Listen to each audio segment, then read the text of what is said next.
देवी Bhagavatam Mahapuran doctor Kislay Pandey के साथ।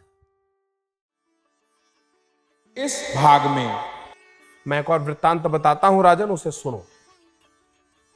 ऐसा कह के महर्षि वेदव्यास महाराज जन्मेजय को एक और वृत्तांत सुनाते हैं जो भगवान कृष्ण के जन्म से सीधा जुड़ा हुआ है। एक बार की बात है जब ब्रह्मा जी के हृदय से एक पुत्र पैदा हुआ जिसका नाम था धर्म। धर्म अत्यंत प्रतिभाशाली ब्राह्मण था, अत्यंत शक्तिशाली ब्राह्मण था और हर प्रकार के धन, वैभव, सुख, संपदा, समृद्धि से परिपूर्ण था। धर्म को हर प्रकार की विद्याओं का ज्ञान था और उसका पुण्य बल बड़ा सशक्त था, जिसके कारण उसे 4 पुत्र प्राप्त हुए। एक का नाम था कृष्ण, एक का नाम था हरि, एक का नाम था नर, एक का नाम था नारायण।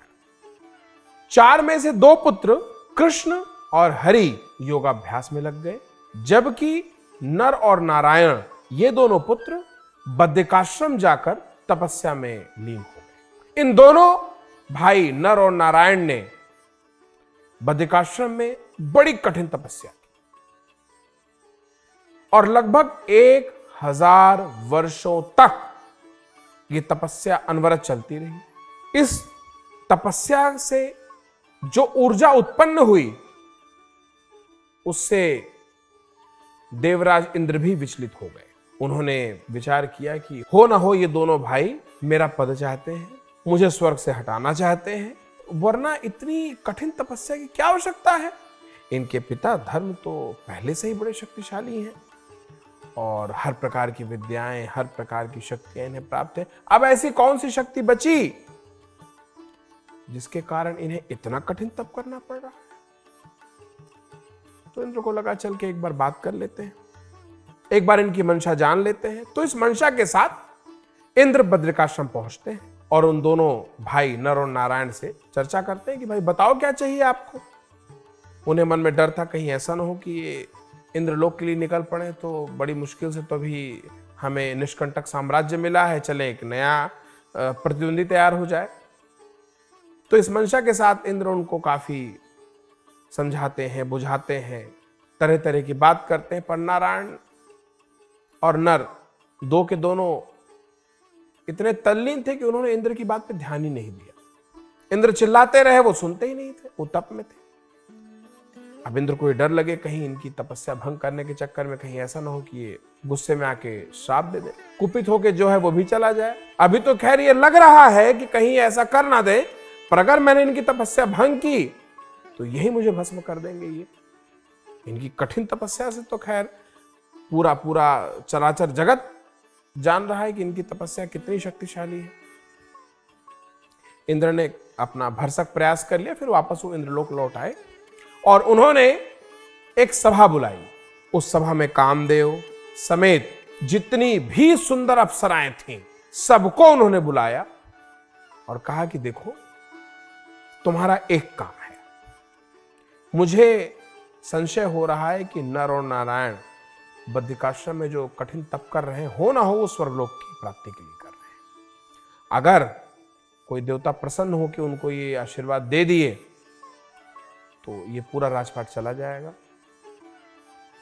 तो एक काम करो, कैसे भी जाकर उनकी तपस्या को भंग करो। इस काम के लिए इंद्र ने जो सर्वोत्तम अप्सराएं थीं इंद्रलोक की उनका चुनाव किया और सारा का सारा कार्य का जो संपादन था वो कामदेव के हाथ में सौंपा और कहा कि भाई आप जाइए और इसमें सुनिश्चित करिए कि ये कार्य संपन्न हो। कामदेव ने कहा कि देवराज तपस्या तो मैं भंग कर दूंगा, पर ध्यान रहे अगर वो मां परांबा की तपस्या में होंगे तो उनको मैं बिल्कुल नहीं छेड़ पाऊंगा। हम इस सारे के सारे मां परांबा से ही संचालित हैं।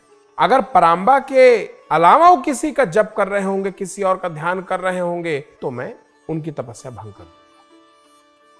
इंद्र ने कहा जो करना है, जैसे करना है करो, जाओ पहले उनकी तपस्या भंग करो, कहीं ऐसा ना हो कि तुम्हारे जाने से पहले वो आ जाएं।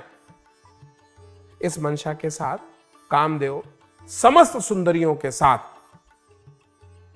बद्रिकाश्रम पहुंच जाते हैं और वहां का जो वातावरण है एकदम से बदल जाता है। हवा में बड़ी मनमोहक सी खुशबू फैलने लगती है, पक्षी मन लुभावने गीत गाने लगते हैं, तरह तरह के फूल खिलने लगते हैं, जिसको देख के नर और नारायण के मन में संशय उत्पन्न होता है कि ये क्या हो रहा है, ये तो ऋतु भी नहीं है, अचानक ये सब क्या हो रहा है।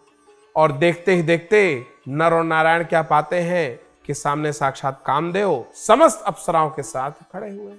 नर और नारायण ने कामदेव से और उन समस्त अप्सराओं से उनके आने का कारण पूछा, तो अप्सराओं ने बताया कि हम लोग आप पे मोहित हो गई हैं और हम आपकी सेवा करने आई हैं।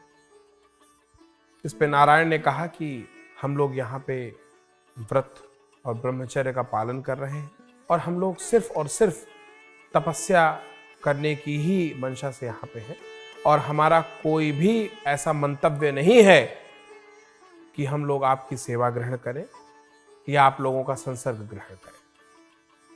तो कृपा करके देवियों आप लोग जहां से आई हैं कामदेव समेत वहां तत्काल प्रस्थान करें। दोनों के बीच में काफी गर्मा गर्मी भी होने लगी। एक तरफ वो हजारों हजार अप्सराएं और दूसरी तरफ नर और नारायण।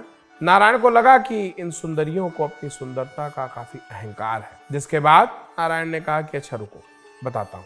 ऐसा कहते हुए नारायण ने अपनी जांघ से एक बाल निकाला और उसे सामने फेंक दिया, जिससे उर्वशी नाम की ऐसी सुंदरी प्रकट हुई जो अपने आप में कई कई गुना ज्यादा, सारी अप्सराओं को मिला लो तो भी उससे कई गुना ज्यादा सुंदर थी।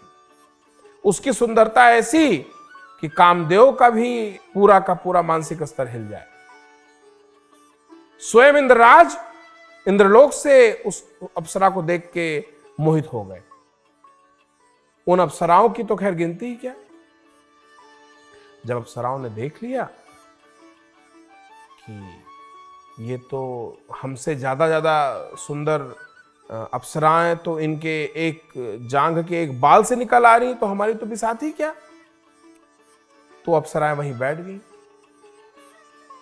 उन्होंने कहा कि ऐसा है कि आप हमें वर्ण करें ना करें, पर हम कहीं नहीं जाएंगे, हम तो यहीं बैठे।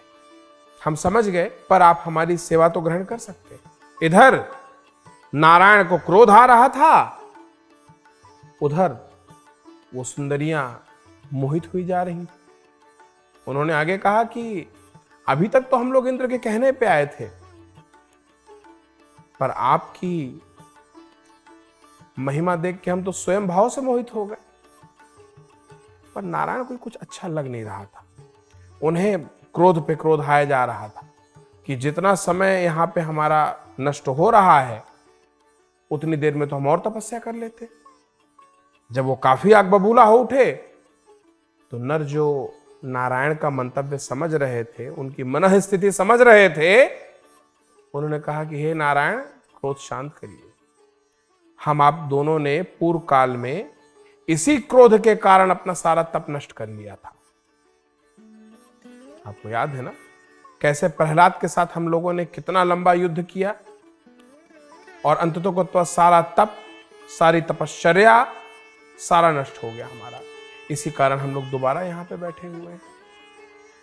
तो हे महाबाहो, क्रोध शांत करिए। तो फिर प्रेम से बोलिए जय माता की।